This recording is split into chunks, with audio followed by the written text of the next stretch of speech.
భారతదేశంతో సరిహద్దు పంచుకుంటున్న దేశాల గురించి ఈరోజు తెలుసుకుందాం. భారతదేశం ఆసియా ఖండానికి దక్షిణ భాగాన్ని 8 డిగ్రీల 4 రేడియన్ల నుంచి 37 డిగ్రీల 6 రేడియన్ల ఉత్తర అక్షాంశాల మధ్యన 68 డిగ్రీల 7 రేడియన్ల నుంచి 97 డిగ్రీల 25 రేడియన్ల తూర్పు రేఖాంశాల మధ్యన విస్తరించి ఉంది.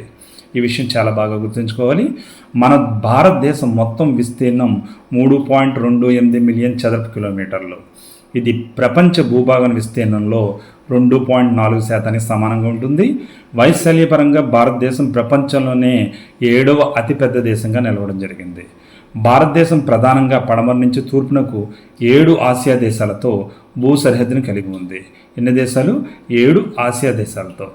వీటితో 16 భారతీయ రాష్ట్రాలు, 2 కేంద్రపాలిత ప్రాంతాలు, దాదాపుగా 15,106.7 కిలోమీటర్ల అంతర్జాతీయ భూ సరిహద్దుని కలిగి ఉంది.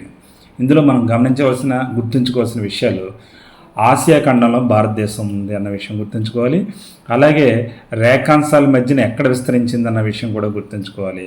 మన దేశం మొత్తం విస్తీర్ణం ఎంత అని చూసుకుంటే కనుక 3.28 మిలియన్ చదరపు కిలోమీటర్లు. అలాగే ఇది వైశాల్యపరంగా చూస్తే 7వ పెద్ద దేశంగా చెప్పచ్చు. అంతేకాకుండా భూ సరిహద్దు కలిగి ఉన్న దేశాలు దేంతో సంబంధం కలిగి ఉందంటే 7 దేశాలతో కలిగి ఉంది.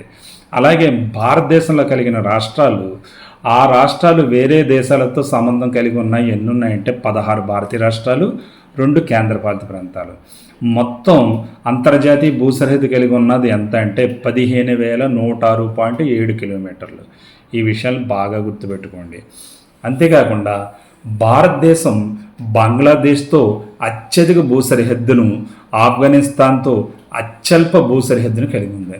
అంటే బంగ్లాదేశ్ ఒకప్పుడు మన దేశంలో ఒక భాగమే, అది దేశంగా విడిపోయింది కాబట్టి అత్యధిక భూ సరిహద్దుని కలిగి ఉండడం సహజమే. ఆఫ్ఘనిస్తాన్తో అయితే కనుక మన దేశంతో అంతర్జాతీయ సరిహద్దు కలిగి ఉన్నప్పటికీ అది చాలా చిన్నది. ఇది పోటీ పరీక్షల్లోనూ 10వ తరగతి వారికి, అలాగే వేరు జీకే క్వశ్చన్స్ ప్రిపేర్ అవుతున్న వారికి చాలా ఉపయోగకారిగా ఉంటుంది. అందులో ఈ విషయాన్ని నిర్లక్ష్యం చేయకుండా తప్పనిసరిగా మీ బుక్స్లో రాసుకుని చదివి ప్రాక్టీస్ చేయండి. అలాగే ప్రస్తుతం డిఎస్సి ప్రిపేర్ అవుతున్న వారికి కూడా ఇది చాలా ఉపయోగపడుతుంది. సో ఈ ఛానల్ చూడడం ఇదే మొదటిసారి అయితే వెంటనే సబ్స్క్రైబ్ చేసుకోండి. వీడియో చివరి వరకు చూడండి.